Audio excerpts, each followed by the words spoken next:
Hello. Good morning, everyone. Today's my topic is minerals. Let's see what is minerals.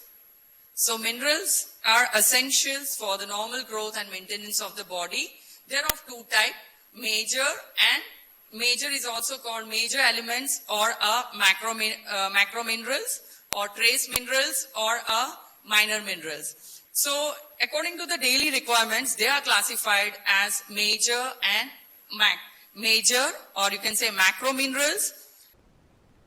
If it is more than 100 milligram of deciliter, 100 milligram, then it is macro minerals. And if it is less than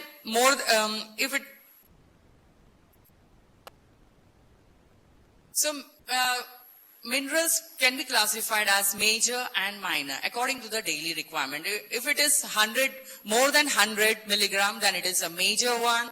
And if it is lower than 100 milligram, then it is a trace minerals, or you can say micro minerals, or you can say minor minerals. Let's see what are the minerals involved in it. So, in the major minerals, the major elements are calcium, magnesium, phosphorus, sodium, potassium, chloride and sulfur. So they are the major elements that require more than 100 milligram for the daily requirement. Now come to the trace minerals. That is, the daily requirement is less than 100 milligram. They are iron,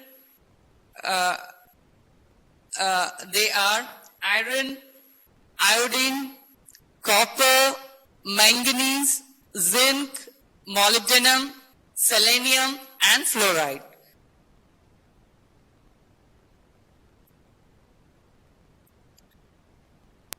So we had seen the minerals. Some most inorganic elements essential to the human nutrition. 14 out of 92 are essential to the body functions. They are the important role of minerals are they assist in chemical reaction in cells, crucial to immune system function, fluid balance, nutrient transport into the cell, help in skeletal muscle contract and maintain the heartbeat. So they are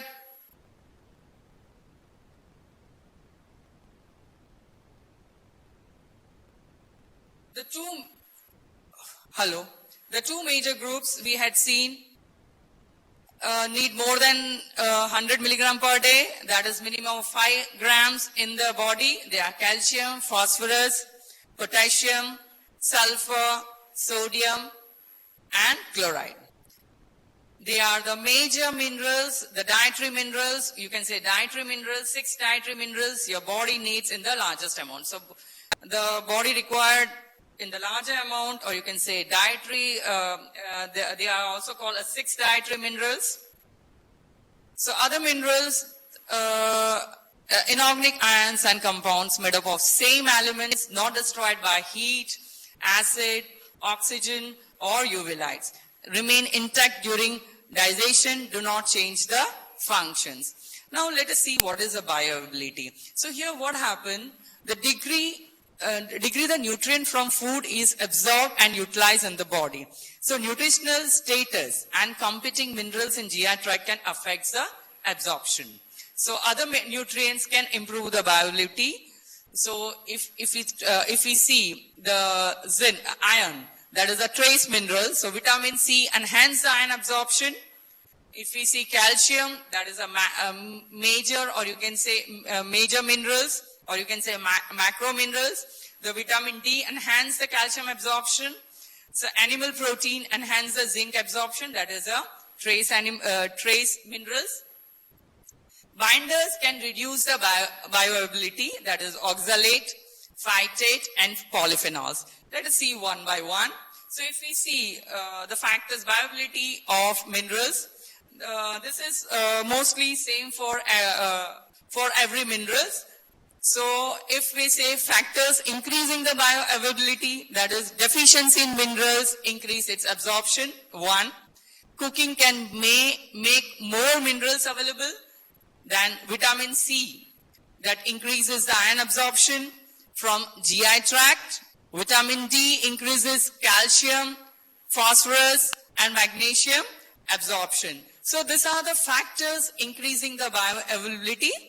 Now let us see the factors decreasing the bioavailability, that are oxalates, bind some minerals in intestine, phytate found in grains, legumes, and nuts. Polyphenol like tannin in tea and coffee, supplementation of single minerals. So these are the factors that decrease the bioavailability. Now, let us see the oxalates. So, oxalate mostly found in many vegetables, fruits, grains, legumes, spices, herbs, and almost all nuts and seeds. If too much of oxalate absorbed can associate with excess of calcium to form sharp calcium oxalate crystals. They are wedging in shape into tissue in the body, causing damage and inflammation. So excess oxalate can deplete the glutathione, essential for metabolizing toxic chemicals that enters the body. So we had seen one, oxalates. Some of the examples of disease states from oxalates are kidney stones, gallstones, thyroid disease, then cystic fibrosis. Now come to the glutathione. They are the 3 amino acids, cysteine, glycine, and glutamate. It is antioxidant, you can say master, detoxifier, and stimulator of immune system. Now, how to get enough glutathione? Eat sulfur-rich foods, eat bioactive whey protein, exercise, it boosts the glutathione levels, and acetylcysteine, alpha-lipoic acid, methylation donors like folate, pyridoxine, and cobalamin, that is vitamin B12, then selenium, antioxidants family like vitamin C and E, and milk thistle, that is salimarine. So these are the this will increase the glutathione. Now come to the phytate. So phytate is a this is a phosphorus stores of plants, considered an anti-nutrients for human, interferes with the absorption of nutrients. They are the chelator of magnesium, calcium, zinc, and iron in your gut. They are found in grains, legume, nuts, and seeds. So wheat, if we take wheat, so it contains 72 milligram per 100 gram of phytic acids. In case of soybean, that is 1433 grams per 100 grams. Cashew 1866 milligram per 100 grams, like almonds, that is 1280 per 100 milligrams. So phytate can be prevented by soaking sprouts and ferments. So that will reduce the phytate in the food. Now come to the polyphenols. So are the benzoyl phenyl rings and hydroxyl. Some anti-nutrients, as they interferes with the absorption of iron and other metal ions, also binds with the digestive enzymes and proteins. As such, they are important in plants. So what are the importance role of this polyphenol in plants? They regulate the plant growth hormones, that is auxin, give coloration and UV sun protections, deter herbivores from the eating plants, prevent microbial infestation of plants, and signal molecular ripening. So polyphenol is important in plants. Now, mineral balance is highly controlled. So what happened? GI tract regulate the absorption based on the needs. Minerals functioning in the intestine, cells, fluids are either excreted in the feces or reabsorbed via large intestine. So kidney excrete excess and reabsorb minerals. Minerals maintained in fluid balance are extracellular minerals are sodium and chloride. Intracellular minerals are potassium, calcium, magnesium, and sulfur. So minerals maintain the fluid balance. Now minerals act as a cofactor, substance that binds to enzyme to help the catalyze reactions. They serve as a cofactors in antioxidant system, in energy production, in muscle contraction, and in nerve transmission. Mineral contributes to bones and teeth. They make calcium hydroxyapatite, crystalline structures, give rigidity. They contain major minerals, that is calcium and phosphorus. Now, minerals can be toxic in high amounts. That is, if it is taken more amount, that it can lead to illness and even death. So toxicity not caused from the excess dietary intake, but from excess supplementation and condition interfering with the body's adaptive abilities. Now, we will see the major mineral, that is, we will see the major mineral, that is calcium.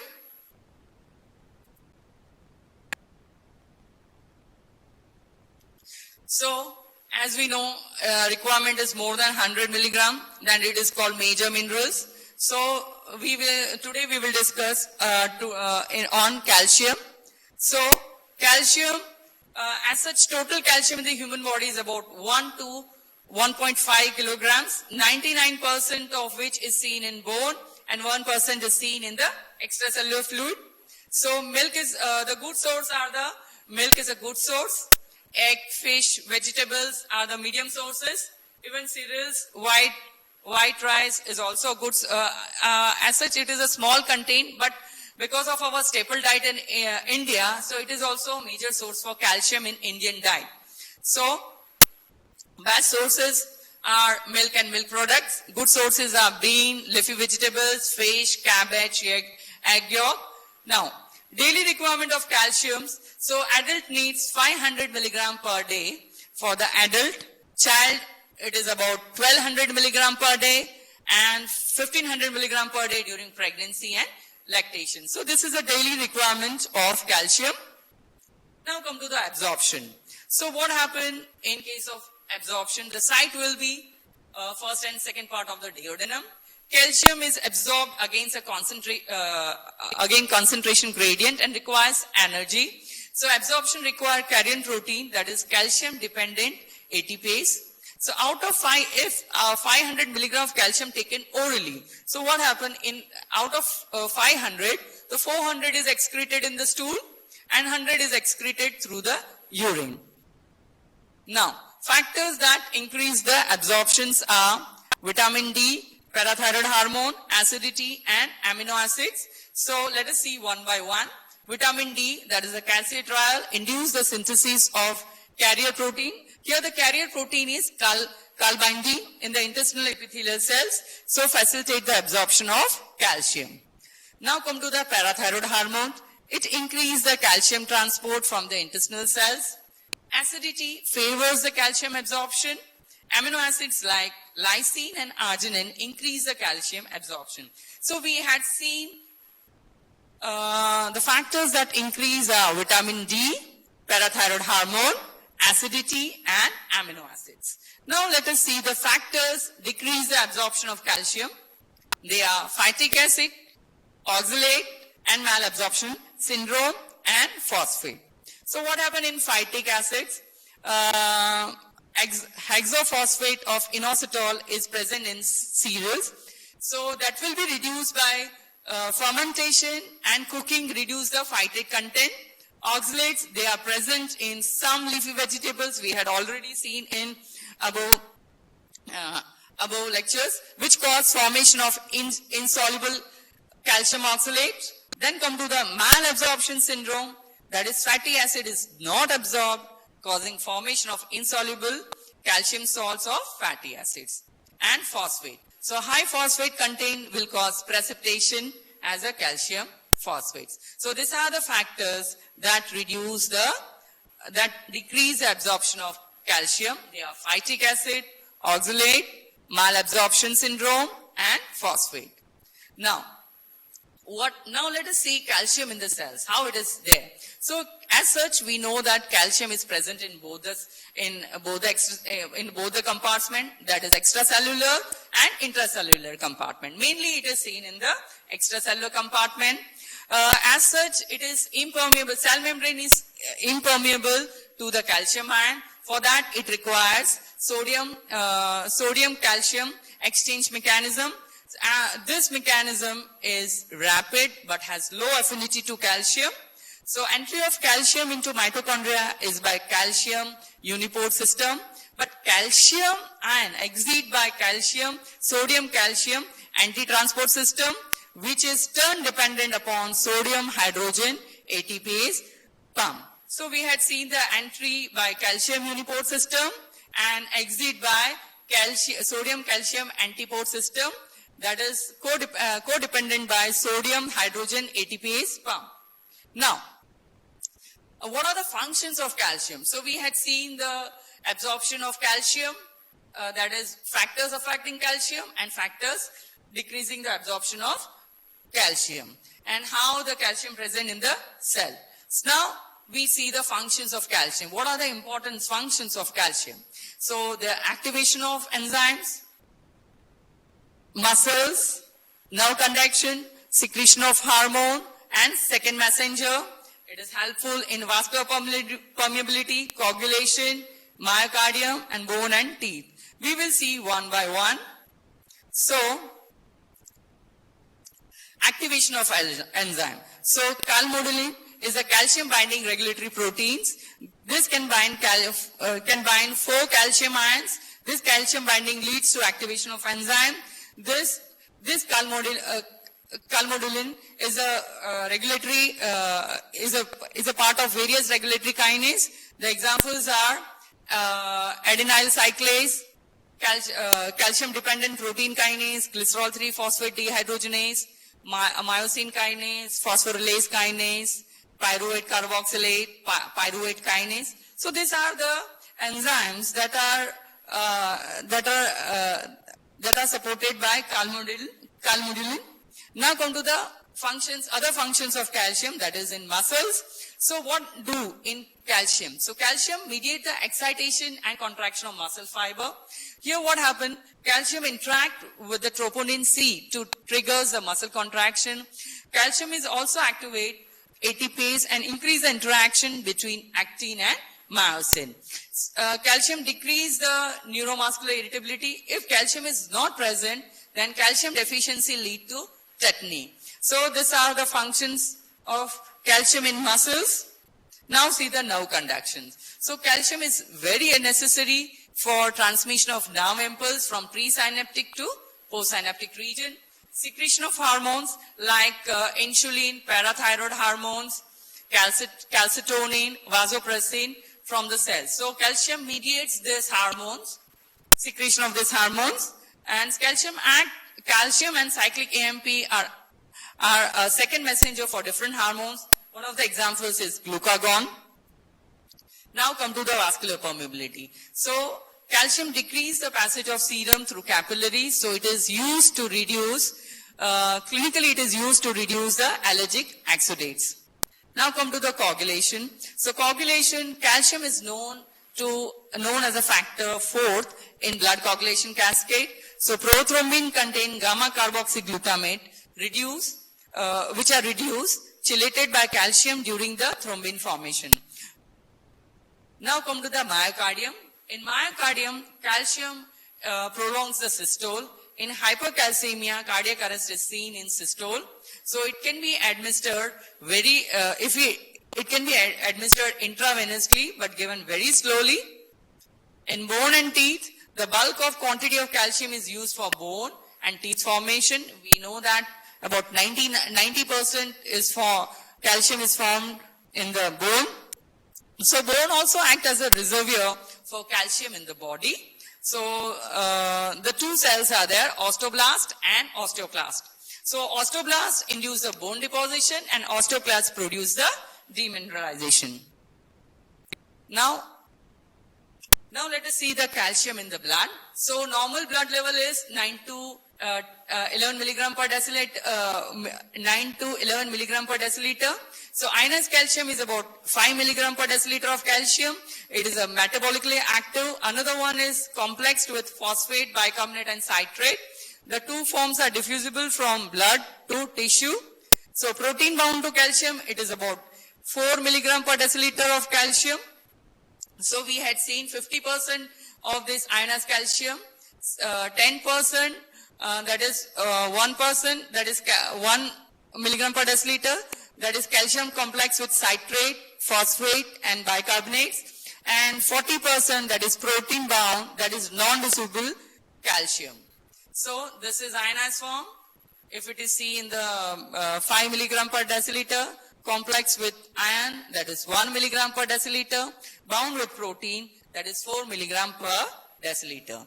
Now, factors regulating the blood calcium level, there are three important factors. Other factors are also important. The three major one are vitamin D, that is the calcitriol, the active form of calcium, parathyroid hormone, and calcitonin.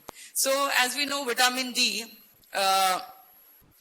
is a cholecalciferol is synthesized from 7D hydrocholesterol in skin under the influence of sunlight. So it is hydroxylated at 25th position in liver, and it is further hydroxylated at first position in the kidney, that is 1,25-dihydroxy cholecalciferol. This is the active form of vitamin D, that is calcitriol. So we see the cholecalciferol in first one, that is converted to 25-hydroxy cholecalciferol in the liver and converted to active form in kidney, that is 1,25-dihydroxy cholecalciferol. Now we will see the vitamin D and absorption of calcium. So calcitriol, as we know, calcitriol promotes the absorption of calcium and phosphorus from the intestine. So what do calcitriol enters the intestinal cells, where it binds with the cytoplasmic receptors.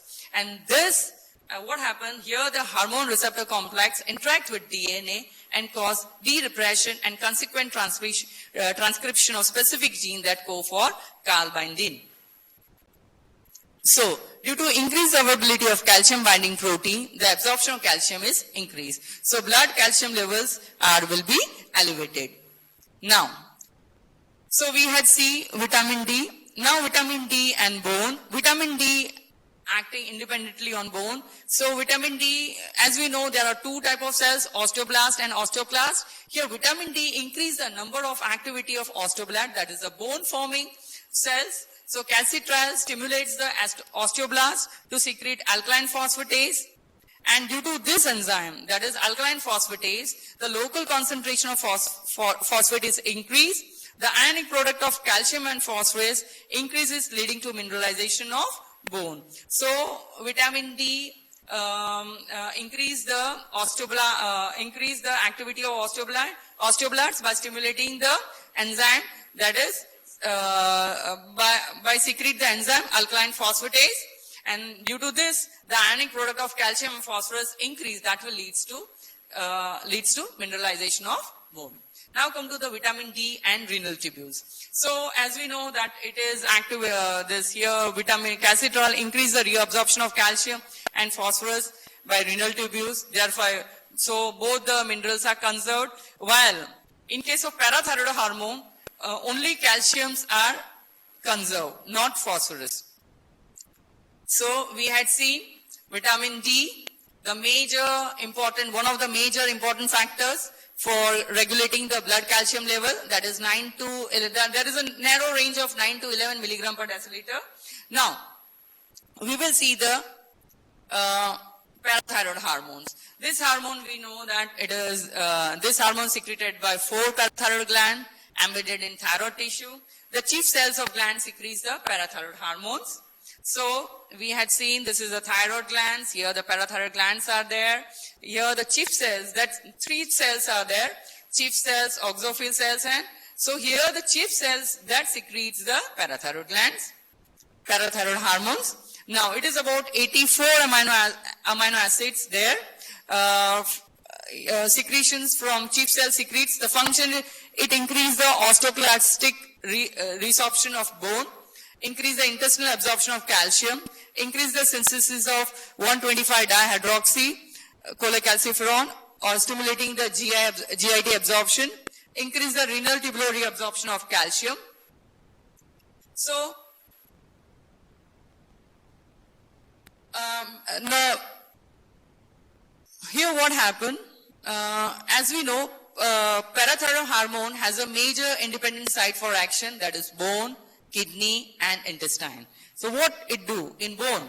In the bone, parathyroid hormone causes demineralization or decalcification. It induces how they induce the demineralization? So what they do? It induces the pyrophosphatase in the osteoclast. So this osteoclast, the number of osteoclasts are increased, and this osteoclast release the lactate into the surrounding medium, which solubilize the calcium. And again, what happened? PTH, this also increases secretion of collagenase from the osteoclast. So this will cause loss of matrix and bone reabsorption. As a consequence, mucopolysaccharide and hydroxyproline are excreted in the urine. So parathyroid in the bone, what it do? It increase the number of osteoclasts. So osteoclasts are increased, and it also induces the pyrophosphatase, and this osteoclast release the lactate into the surrounding medium, which solubilize the calcium, and this parathyroid hormone also secretes the collagenase from the osteoclast. So three things are important in case of parathyroid hormones. They are one is the cells. Which cells they activate? First is the osteoclast cells. In case of vitamin D, there is cells are osteoblasts. But in case of parathyroid hormone, the number of osteoclasts are increased by osteoclasts. That is increased by parathyroid hormone, and this induces the pyrophosphatase and the other and also the collagenase enzyme. So these three things you should remember while doing the that which cells it activates. It activates the osteoclast, and which enzymes? Two enzymes are there. That is pyrophosphatase and collagenase. These two enzymes, and how they solubilize the surrounding medium? That is by releasing the lactate. So who release the lactate? That is by the osteoclast. So two enzymes, one cells, and they release the lactate. So as a consequence of this, there is a loss of matrix and bone resorptions, and mucopolysaccharide and hydroxyproline are excreted in the urine. Now come to so we had seen in the bone. Now we will see the parathyroid hormone in case of kidney. So what in kidney, what it do? So parathyroid hormone cause decreased renal excretion of calcium and increased excretion of phosphate. So it decreases the renal excretion of calcium and increased excretion of phosphate. The action is mainly through reabsorption of calcium from kidney tubules. Now we will see the parathyroid hormone in case of intestine. So what it do? So parathyroid hormone stimulates 1-hydroxylation of 25-hydroxycalciferol in kidney to produce calcitriol, the active form of vitamin D3, or you can say active form of vitamin D, that indirectly increase the calcium absorption from the intestine. So in parathyroid, parathyroid hormone have effect on bone, kidney and renal tubules. So bone, we know that through the cells, osteoclast, two enzymes we have to remember, pyrophosphatase and collagenase, and how they will solubilize the surrounding medium, that is by releasing the by releasing the lactate, and this will cause loss of matrix and bone resorption. In case of kidney, it decreases the renal excretion of calcium and increase excretion of phosphate. The action is mainly through reabsorption of calcium from kidney tubules. Now come to the intestine. So parathyroid hormone stimulates 25-hydroxycalciferol in kidney, so it produces a calcitriol. So it indirectly increase the calcium absorption from intestine. Now come to the third one. The third major important one is the calcitonin. So it is secreted by thyroid parafollicular cells, or you can say clear cells. So this calcitonin secretion is stimulated by serum calcium, gastrin, glucagon and biological amines. Now, so calcitonin level is increased in medullary carcinoma of thyroid. So it is also one of the tumor markers. So in case of medullary carcinoma of thyroid, calcitonin is a tumor marker for it. The level is also increased in multiple endocrine neoplasia. So hypercalcitonemia may also result from ectopic calcitonin production from malignant tumors of the lungs and bronchus. So calcitonin decrease what it do? Calcium, it decrease the calcium level. It inhibit the resorption of bone. It decrease the activity of osteoclast and increase the activity of osteoblast. Well, we had seen in parathyroid hormone, what it do? Osteoclast increase the activity. While here, the calcitonin decrease the activity of osteoclast and increase the activity of osteoblast. Calcitonin and parathyroid both are antagonists. If calcitonin decrease the activity of osteoclast, so decrease the activity of osteoclast and increase the activity of osteoblast. So parathyroid hormone and calcitonin together promotes the bone growth and remodeling. So in kidney, calcitonin increase the phosphorus excretion through urine. This action is similar to the parathyroid hormone. So the three things together regulates the calcium level, that is calcitonin, calcitriol, that is vitamin D3, active form of vitamin, and parathyroid hormone. So when the blood calcium tends to lower, the parathyroid hormone secretions is stimulated and calcitonin is inhibited. So bone demineralization leads to entry of more calcium into the blood. When blood calcium is increased, parathyroid hormone is inhibited and calcitonin is secreted, causing more entry of calcium into the bone.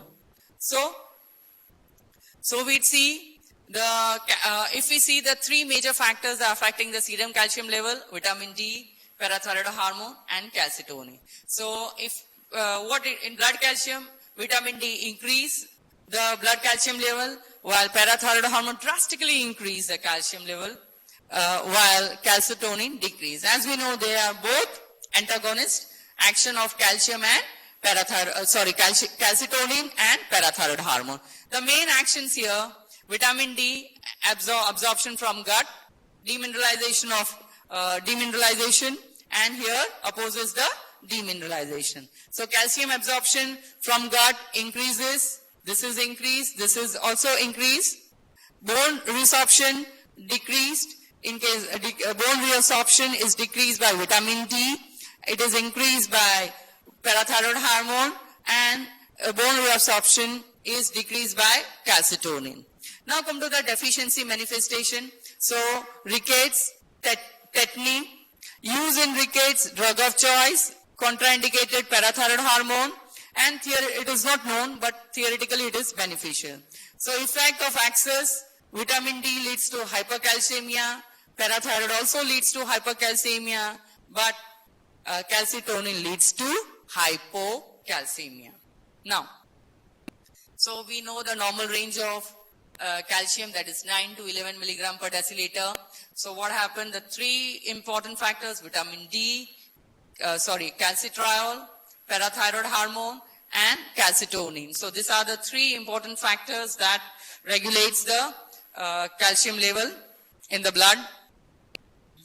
This we had seen. Now in the children, in children the calcium level tends to be near to the upper limits. In children, the ionic product of calcium and phosphorus in the blood is about 50 instead of 40 in normal adults. Phosphorus, reciprocal relationship of calcium with phosphorus. So ionic product of calcium and phosphorus in serum is kept constant. So that is, if calcium is 10 milligram per deciliter and phosphorus is 4, so ionic product is 10 into 4, that is 40. So in renal insufficiency, phosphorus excretion is diminished. So phosphorus level in the blood is increased and calcium level is low. So this will lead to the tetany. Now come to the serum proteins. In serum protein, what happens in hypoalbuminemia? That is, the condition leads to hypoalbuminemia, that is nephrosis, malnutrition. Here the total calcium level is decreased. In case of hypoalbuminemia, calcium is decreased. So 0.8 milligram per deciliter of calcium is reduced with lowering of lowering of each gram per deciliter of albumin. So albumin is low, so calcium is low. So now come to the alkalosis and acidosis. So these are the other factors which regulates the blood calcium level. So alkalosis favors the binding of more calciums with protein with consequent lowering of ionized calcium. Your total calcium level is normal, but calcium deficiency may be manifested. Acidosis favors the ionization of calcium. Kidney threshold. The renal threshold of calcium in the blood is 10 milligram per deciliter. Calcium starts getting excreted in urine when this level is reached. So if the blood calcium level is 10 milligram per deciliter, the calcium is excreted in the urine. When injected intravenously, most of the calcium is rapidly excreted. We know that if it is 500 is there, so 500 calcium is given, so 400 is excreted in the stool and 100 is excreted in the urine. Now, the question is arise when to check the calcium level. What is important? Where we will check the calcium level? Some neurological symptoms, that is irritability, seizure. In case of renal calculus, some patients complain about the renal stones. So at that time, you can check the calcium level. In case of ectopic calcification, suspected malignancy, or in case of polyuria, polydipsia, in case of chronic renal failure, or you can say prolonged drug treatment, like which may cause hypercalcemia, like vitamin D and thiazide diuretics. So these are the factors, or these are the parameters where you can check the calcium level. Now, as we know, if the calcium level is increased, and it is called hypercalcemia. If calcium level increase in the blood level, so if calcium level is increased, then the normal level, then it is hypercalcemia. If it is decreased than normal level in the blood, then it is a hypocalcemia. Let us see hypercalcemia. The term denotes that blood calcium level more than 11 milligram per deciliter. As we know, 9 to 11 milligram per, means the blood calcium level is more than 11 milligram per deciliter, then it is hypercalcemia. So the major causes hyperparathyroidism due to parathyroid adenoma or ectopic parathyroid hormone secreting tumor. So these are the major cause for hypercalcemia. The other causes of hypercalcemia are hyperparathyroidism, multiple myeloma, Paget disease, metastatic carcinoma of bone, thyrotoxicosis, Addison disease, benign familial hypercalcemia, and dehydration. So these are the causes of hypercalcemia. Now, and other causes are also there. That is, prolonged immobilization leads to hypercalcemia, tuberculosis, leprosy, sarcoidosis, milk alkali syndromes, and the patients who are taking drugs of thiazide diuretic, excess of vitamin D or A, or excess calcium ion given IV, lithium therapy, and theophylline. So these are the causes of hypercalcemia. Now, we had seen the causes. Now, what are the symptoms in case of hypercalcemia? So patients suffer from anorexia, nausea, vomiting, polyuria, polydipsia. Person also complain about the confusion, depression, psychosis, even renal stone, ectopic calcification, pancreatitis. In some cases, blood alkaline phosphatase is increased. So in blood, what happens in blood? So if we check the blood, then the calcium level is increased, alkaline phosphatase is also increased, and phosphate level is low. So these are the three findings you will see in case of blood. Now in case of urine, what you will see? So calcium, if we given the urine investigation, so calcium is excreted, so which may cause calcium may be precipitated in the urine, leading to recurrent bilateral urinary calculi. So ectopic calcification may be seen in renal tissues, pancreas, arterial walls, and muscle tissues. So these are the ectopic calcifications. Other than other abnormal sites where calcification scenes are renal tissues, pancreas, arterial walls, and muscle tissues. So we had seen there will be bone resorptions and hypercalcemia in case of multiple myeloma, Paget disease, and metastatic carcinoma of bone. Now, how you will manage the hypercalcemia? So, other is adequate hydration is required in case of hypercalcemia, that is by IV normal saline, furosemide IV to promote the calcium excretion, steroids if there is a calcitriol access, beta blockers in case of thyrotoxicosis, and treat according to the underlying disorder. So these are the management of hypercalcemia. Now, if the calcium level is low, you can say lower than 9 milligram per deciliter, or you can say less than 8.8 milligram per deciliter is called hypocalcemia. So, if it is less than 8.5 milligram per deciliter, there will be mild tremors are seen in case of calcium.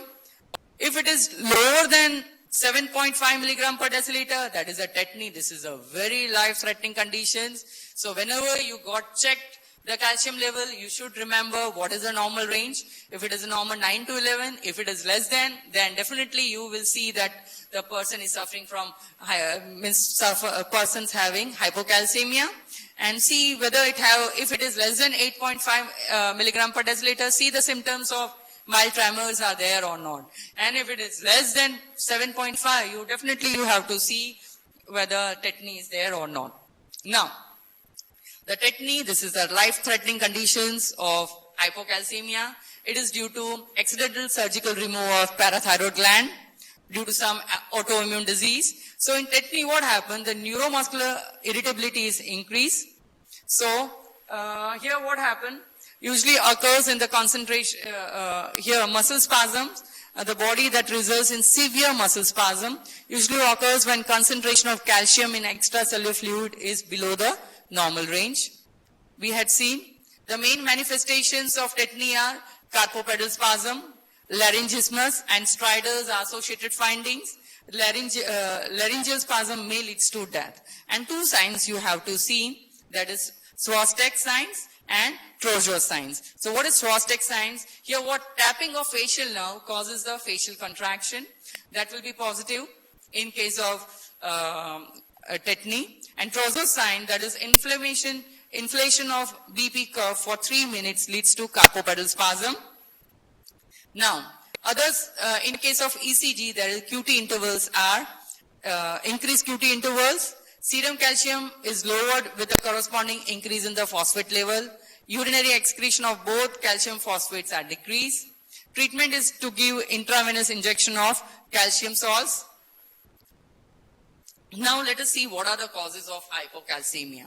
So we had seen the symptoms. The hypocalcemia causes are decreased exposure due to deficiency of vitamin D. As we know, factors regulating calcium are vitamin D is also one of the factors that regulates the calcium level. So if the vitamin D is lower, so decrease of calcium level. So deficiency of vitamin D is seen in case of decreased exposure to sunlight, malabsorption, dietary deficiency. In case of some liver disease, hepatic disease, decreased renal synthesis of calcitriol in case of renal disease or nephrotic syndrome, and in case of anticonvulsant therapy. Yeah, other reason is for the deficiency of parathyroid hormone. This is also one of the regulatory factors for calcium level. So hypoparathyroidism due to primary and secondary, in pseudo-hypoparathyroidism, and in case of increased calcitonin. So increased calcitonin, medullary carcinoma of thyroid or ectopic secretion of tumor. Now, deficiency of calcium is seen in case of intestinal malabsorption, acute pancreatitis, alkalosis. So these are the condition that will lead to deficiency of calcium. Due to deficiency of magnesium, and due to increase in phosphorus level, due to renal failure, phosphate infusion, renal tubular acidosis, and hypoalbuminemia. So these are the causes for hypocalcemia. Yeah, we know that symptoms, muscle cramps, paresthesia, especially in fingers, muscular irritability, muscle twitching, tetany we had seen earlier. There is two signs, Swastek signs and Trousseau sign. Swastek sign, that is tapping on the facial nerve, and Trousseau sign, that is inflation of BP cough for 3 minutes, that will lead to carpopedal spasm. Here, seizure, bradycardia, and prolonged QT intervals seen in case of ECG. Now, treatment of hypocalcemia, what is treatment is required? So, as we know, oral calcium with vitamin D supplementation, underlying cause should be treated. Whatever the underlying cause, it should be treated. Tetany needs IV calcium, that should be usually 10 ml in 10% of calcium gluconate over 10 minutes, followed by slow IV infusion. So IV calcium should be given very slowly. So we had seen that is the minerals. Minerals are of two types, major and minors.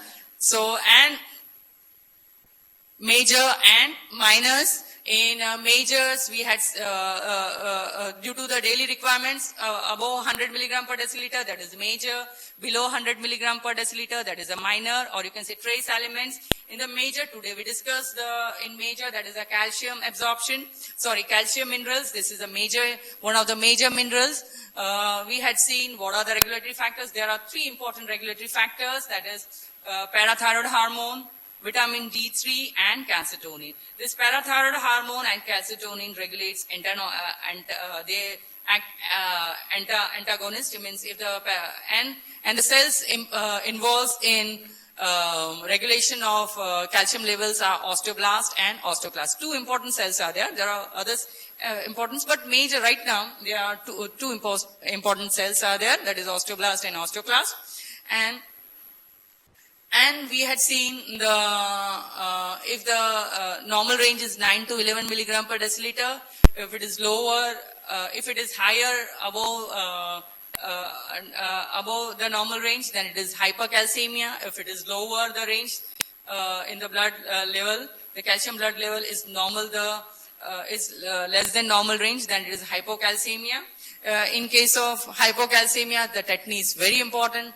We had seen the Trousseau signs and Swastik signs. So these are the this is for the calcium we had seen. This is the major minerals, and we also know the other bioavailability we had seen.